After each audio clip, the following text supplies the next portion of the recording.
అరుదైన 2 తలల పామును విక్రయించేందుకు ప్రయత్నించగా పక్కా సమాచారంతో మాట వేసి అటవీ శాఖ అధికారులు పట్టుకున్నారు.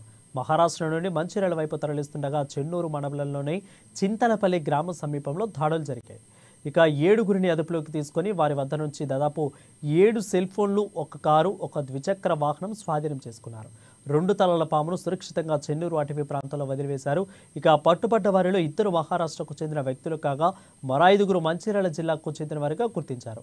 కేసు నమోదు చేసి కోర్టులో హాజరుపరచనున్నట్లు చెన్నూరు ఎఫ్ఆర్ఓ శివకుమార్ తెలిపారు. బహిరంగ మార్కెట్లో అరుదైన 2 తలల పాము విలువ లక్షల్లో ఉంటుందని తెలుస్తోంది.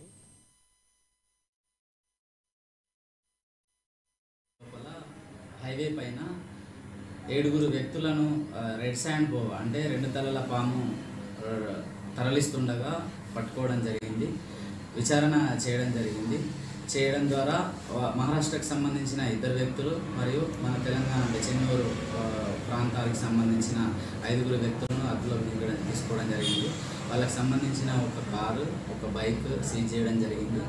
వాళ్ళ తీసుకొని దాంట్లో ఉన్న ఆ కారులో ఉన్న రెడ్ శాండ్ అంటే 2 తలల పామును గుర్తించి వాళ్ళను అదుపులోకి తీసుకొని విచారణ చేపట్టి కేసు రిజిస్టర్ చేయడం జరిగింది.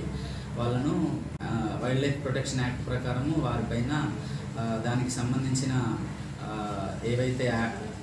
ఏవైతే మనకు ఉంటాయో వాటిని ఇంక్లూడ్ చేయడం జరిగింది.